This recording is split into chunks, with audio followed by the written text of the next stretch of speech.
झारखंड शैक्षिक अनुसंधान एवं प्रशिक्षण परिषद रांची 2023-24 प्रतिदर्श मॉडल। मैं इस वीडियो में जो झारखंड सरकार के द्वारा प्रश्न को संग्रहित करके बच्चों को अभ्यास के लिए उपलब्ध कराया गया था, मैं उसको हल करके इस वीडियो में डाल रहा हूँ। इससे आशा होगी कि बच्चों को ज़रूर लाभ मिलेगा। पहला सवाल है, पांचवा का गुणात्मक प्रतिलोम व्युत्क्रम होगा।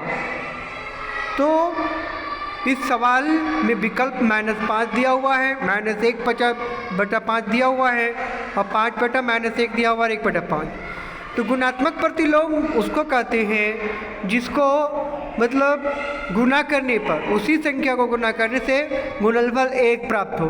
तो विकल्प से हम देख रहे हैं कि 5 को 1/5 से गुना करें तो गुणनफल 1 होता है। अतः विकल्प डी में हम देखते हैं कि 1/5 है, अतः विकल्प डी सही उत्तर होगा। दूसरा, दो परिमेय संख्याओं के बीच कितनी परिमेय संख्या होगी? दो परिमेय, तो ये जवाब है 2 परिमेय संख्याओं के बीच अनंत परिमेय संख्या होगी। तीसरा, गुणनफल 1 प्राप्त करने के लिए 9/23 को किससे गुना करना होगा? तो गुणनफल 1 प्राप्त करने के लिए 9/23 को 23/9 से गुना करने पर उत्तर क्या प्राप्त होगा? 1 प्राप्त होगा। विकल्प सी में 23/9 है। चौथा प्रश्न, 3/5 का व्युत्क्रम होगा। तो 3/5 का उल्टा क्या होगा? 5/3। तो सही जवाब क्या होगा? ए, 3/5 का व्युत्क्रम 5/3 होगा। पाँचवा, 2/3 का समतुल्य परिमेय संख्या है। 2/3 समतुल्य, समतुल्य का मतलब होता है कि समान रूप से तुलना करने पर बराबर आ जाए। तो अगर हम विकल्प को ही हल करते हैं, तो मैं ज़्यादा लंबा वीडियो ना हो जाए, मैं विकल्प बी पर दिखाता हूँ कि विकल्प बी को हल कर रहे हैं, तो सॉल्व कर रहे हैं। 2/3 आया, 2/3 ऊपर जो प्रश्न दिया हुआ उसके बराबर है, इसलिए विकल्प बी 4/6 2/3 का समतुल्य परिमेय संख्या होगा। छठा प्रश्न है, 4.5 का वर्ग होगा। तो 4.5 को वर्ग करने का सबसे आसान तरीका मैं बता रहा हूँ। 4.5 को 2 बार गुना कीजिए। अगर दशमलव में है तो आप इसका पॉइंट तोड़ दीजिए, नीचे पॉइंट आ जाएगा। उसके बाद दशमलव यहाँ पर बैठा देंगे। ये विकल्प कहाँ जाएगा? ए पर जाएगा, 20.25। सातवां प्रश्न, √(-225) इनमें से किसके बराबर नहीं है? तो आइए इसको हल करते हैं। मतलब बहुत 4 ऑप्शन में आपका सारा है, कोई एक नहीं होगा। तो आप सबसे पहले इसको हम हल कर देते हैं। तो सबसे पहले क्या लिखेंगे? -1 गुना 225। 225 को लिख सकते हैं 15 गुना 15, लेकिन -1 का जोड़ा नहीं मिला, -1 का जोड़ा नहीं मिला, तो -1 रूट में ही रहेगा और ये बाहर हो जाएगा। तो पहला में आप देखिए, तो पहला वाला विकल्प है बराबर है। -1/225 ये भी बराबर है, लेकिन -1 गुना 15 आपका ऊपर के विकल्प प्रश्न से बराबर नहीं है, क्योंकि -1 का रूट निकलेगा ही नहीं। आठवां, 27/64 का घनमूल क्या होगा? 27/64, तो आइए इसको हम बनाए। तो ये 27 है, ठीक है। तो इसको हम लोग गुणनखंड किए और हाँ, तो इसमें हम विकल्प में बनाए तो 27 को लिख दिए और ये लिखे। देखिए, तो हल कीजिएगा तो आपको ऑप्शन ए में दिख रहा आंसर है। 9वां प्रश्न है, 72 को किस सबसे छोटी संख्या से गुना करें कि वो पूर्ण संख्या गण बन जाए? तो ये बिना हल के नहीं बनेगा। हमने 72 को गुणनखंड कर दिया। इसमें मैं देख रहा हूँ कि 3 का जो मिलना चाहिए घन के लिए, 3 जोड़ा में जो होता है वो मिल नहीं रहा है। या गुणनखंड करके देखने पर हम पाते हैं कि 3 को सम्मिलित कर देने पर यह पूर्ण गण बन जाएगा। तो सबसे छोटी संख्या क्या हो जाएगी? 3 हो जाएगी। 10वां प्रश्न है, 9,999 का संख्यात्मक मान होगा। तो किसी भी संख्या का घात अगर 0 है तो उसका मान क्या होगा? 1 प्राप्त होता है। इसलिए विकल्प सी हो जाएगा, 10C सही आंसर। 11वां प्रश्न है कि 3 पर पावर 0 गुना 4 पर पावर 0 गुना 5 पर पावर 1 को सरल करने पर प्राप्त होगा।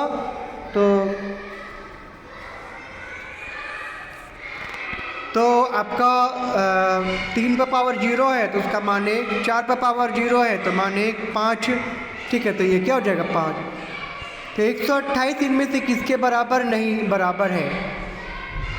तो 128 का गुणनखंड कीजिए और यहाँ पर देखिए 2 पर पावर 7 है तो विकल्प बी में जा रहा है, तो बी आंसर है। 13 2 पर पावर 2 और 5 पर पावर स्क्वायर बराबर है, तो किसके बराबर? तो ये देखिए आपको फंसाने वाला क्वेश्चन है, बहुत सावधानी से प्रश्न को बनाना है। तो आपका देखिए सबसे पहले ऑप्शन ए में दिया हुआ, तो 5 दूनी 10 गुना कर दिया है और एक साथ स्क्वायर किया है, ये भी सही है। उसके बाद हम लोग जान रहे हैं कि अगर हल करेंगे तो एक आएगा 4 और 25 गुना करेंगे तो 100, ये विकल्प बी में भी सही है। विकल्प सी भी हम देख रहे हैं, बना के देख रहे हैं, सही है। तो ये तीनों विकल्प है, तो तीनों विकल्प होगा तो इसमें क्या जाएगा? इनमें से सभी। इस तरह के प्रश्न को ध्यान से बनाना है। ये प्रश्न आप मतलब कभी भी धोखा देता है, कोई प्रश्न धोखा दे सकता है।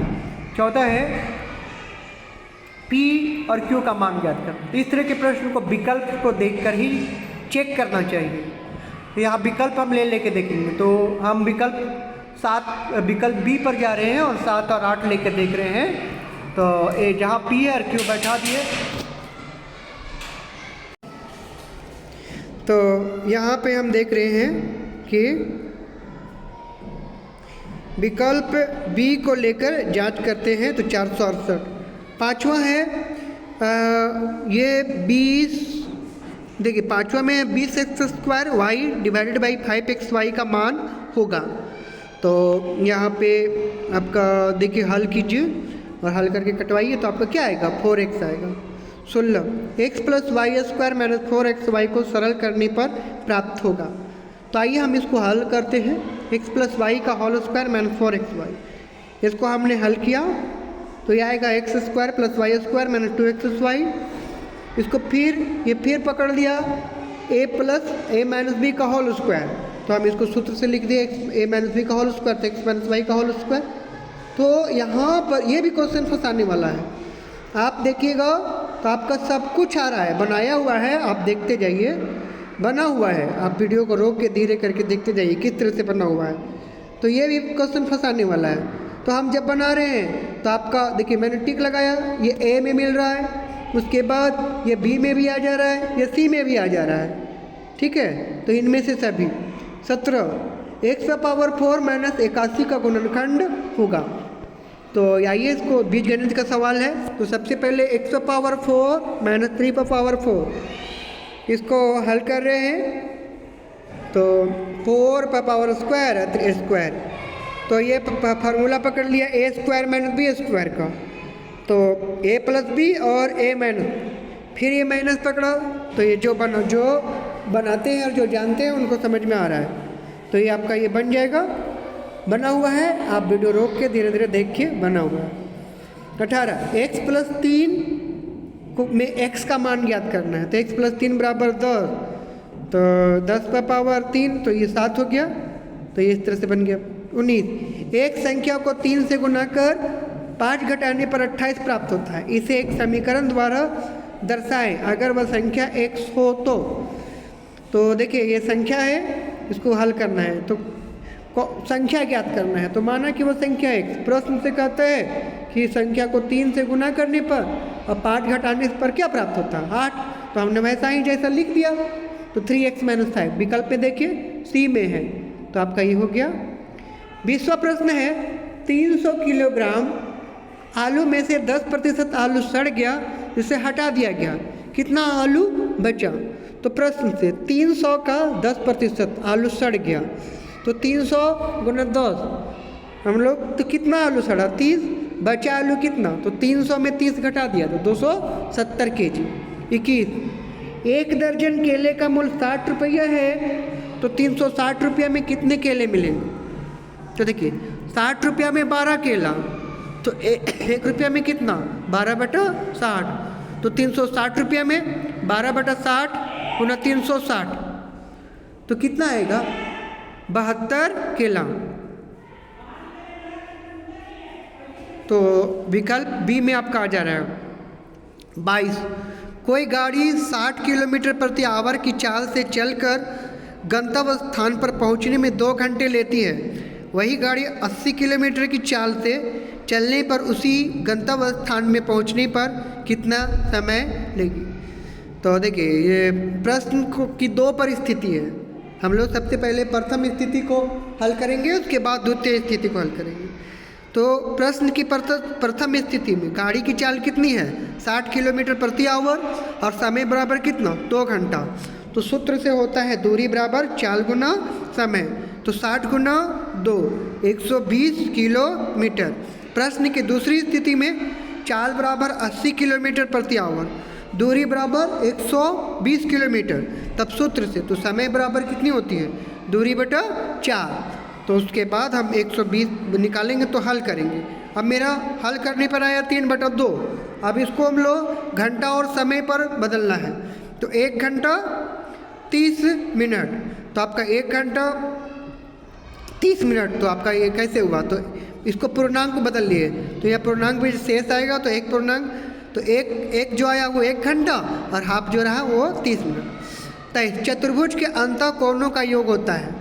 तो देखिए सिंपल सा है, चतुर्भुज के अंतः कोणों का योग कितना होता है 360 डिग्री। 24 एक समबाहुभुज में प्रत्येक अंतस्थ कोण बहिष्कोण की 4 गुनी है, बहुभुज की भुजाओं की संख्या क्या है। तो माना कि बहिष्कोण, देखिए प्रश्न हार्ड है, एक समबाहुभुज में प्रत्येक अंतस्थ कोण बहिष्कोण की 4 गुनी है, तो बहुभुज की भुजाओं की संख्या। तो देखिए माना कि बहिष्कोण बराबर 1, तब प्रश्न से अंतस्थ कोण दिया हुआ है कि बहिष्कोण जो है वो अंतस्थ कोण की कितनी है 4 गुनी है। तो आपका फिर फार्मूला देखिए, यह भी एकांतर कोण बन गया। जब एकांतर कोण बनता है तो एक अंतर होता है एक बाह्य होता है, और ये एक रैखिक युग्म हुआ, रैखिक युग्म जो बनता है उसमें एक तो 180 डिग्री हो जाता है। तो 180 डिग्री, तो इसमें अगर इधर वाला अंतर मानेंगे इधर वाला बाह्य मानेंगे तो अंतर कोण प्लस बाह्य कोण, तो आपका दोनों को जोड़ेंगे कितना होगा 180 डिग्री। तो इसे हल करेंगे तो x बराबर आएगा 36 डिग्री। अब भुजाओं की संख्या, तो फार्मूला होता है भुजाओं की संख्या बराबर 360 बटा बाह्य कोण। तो 360 बटा बाह्य कोण कितना है 36 डिग्री। तो हल करेंगे तो कितना आएगा 10। 25 दिए गए समानांतर चतुर्भुज में x का मान क्या होगा। तो इसको हल करेंगे तो देखिए हल करने वाला है, यहाँ पर भी रैखिक युग्म बन रहा है। समानांतर चतुर्भुज में कोण B बराबर तथा कोण D सम्मुख कोण आपस में क्या होते हैं बराबर। तो यहाँ कोण B और कोण D आपस में क्या हुआ बराबर 85 डिग्री। अब ये रैखिक युग्म यहाँ पर भी बन रहा है, यहाँ जहाँ x लिखे वहाँ पर रैखिक युग्म बन रहा है। कोण AD और ADC बराबर 180 डिग्री, जोड़ देंगे 180 में 85 घटेगा कितना होगा 95। तो ये हल है, वीडियो बना हुआ है, आप समझिए, वीडियो रोक के बार बार देखिए, बन जाएगा। आइलर सूत्र a + b = e + 2 में कौन सही नहीं है। देखिए तो a फलक की संख्या है, विकल्प में है, b यहाँ पर लिख दिया बिंदुओं की संख्या, जो कि गलत है। भी बिंदुओं की संख्या नहीं है, शीर्षों की संख्या है। तो यहाँ शीर्ष लिखना चाहिए था, इसलिए विकल्प b गलत है। इनमें से कौन सा त्रिविमीय नहीं है। त्रिविमीय का मतलब होता है जिसकी लंबाई चौड़ाई ऊंचाई वो हो। तो आयत का तो केवल लंबाई और चौड़ाई होता है, ऊंचाई तो होता ही नहीं है। इसमें कौन त्रिविमीय नहीं है, तो ए होगा। निम्नलिखित में से कौन आइलर सूत्र है। तो आइलर सूत्र का मतलब होता है a + b = e + 2। तो फार्मूला विकल्प ए ही सही आ रहा है। 29 किसी त्रिभुज PQR के लिए निम्न में से कौन सा संबंध सही है। यहाँ पर देखिए 2 भुजाओं का योग है, तो 2 भुजा हमेशा तीसरी भुजा से बड़ी होगी। तो विकल्प 29 में बी सही ऑप्शन लग रहा है। 2 कोणों का योग, 2 यहाँ भुजा है तो भुजाओं का, थोड़ा सा गलती लिख दिए भुजा, 2 भुजाओं का योग तीसरे भुजा से क्या होता है बड़ा होता है। r त्रिज्या वाले वृत्त का क्षेत्रफल, तो r त्रिज्या वाले वृत्त का क्षेत्रफल बराबर क्या होता है πr। एक समचतुर्भुज का क्षेत्रफल ज्ञात कीजिए जिसके विकर्ण की लंबाई क्रमशः 24 सेंटीमीटर और 10 सेंटीमीटर है। तो समचतुर्भुज का विकर्ण कितना 24 सेंटीमीटर और 10 सेंटीमीटर। यहाँ d बराबर 24 है और d2 बराबर 10 है। तो समचतुर्भुज का क्षेत्रफल क्या होगा हाफ गुना d1 गुना d2। ये हल करेंगे तो 120 सेंटीमीटर हो जाएगा। 32 किसी समलंब चतुर्भुज की समानांतर भुजाएं क्रमशः 8 सेंटीमीटर 10 सेंटीमीटर तथा ऊंचाई 15 सेंटीमीटर हो तो समलंब चतुर्भुज का क्षेत्रफल कितना होगा। तो आइए इसको पहले हल करेंगे। समलंब चतुर्भुज की समानांतर भुजाएं कितनी होती है 8 सेंटीमीटर 10 सेंटीमीटर, ऊंचाई 5 सेंटीमीटर। समलंब चतुर्भुज का क्षेत्रफल होता है हाफ गुना समानांतर भुजाओं का योग गुना ऊंचाई।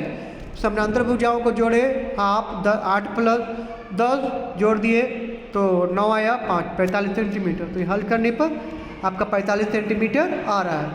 33 एक घन जिसकी एक भुजा 5 सेंटीमीटर है का आयतन होगा। तो घन की भुजा बराबर 5 सेंटीमीटर, घन का आयतन बराबर भुजा क्यूब तो 5 गुना 5 गुना 5 125 सेंटीमीटर क्यूब होगा। 34 घन का कुल पृष्ठीय क्षेत्रफल क्या होगा।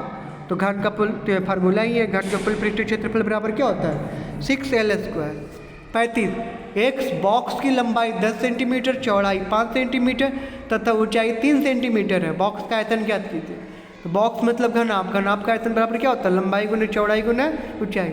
10 गुना 5 गुना 3 हल करेंगे तो 150 सेंटीमीटर। 36 यदि बेलन की त्रिज्या और ऊंचाई क्रमशः 7 सेंटीमीटर और 5 सेंटीमीटर है तो बेलन का आयतन ज्ञात कीजिए। तो बेलन की त्रिज्या कितनी 7 सेंटीमीटर, बेलन की ऊंचाई कितनी 5 सेंटीमीटर। तो बेलन का आयतन बराबर फार्मूला होता है πr²।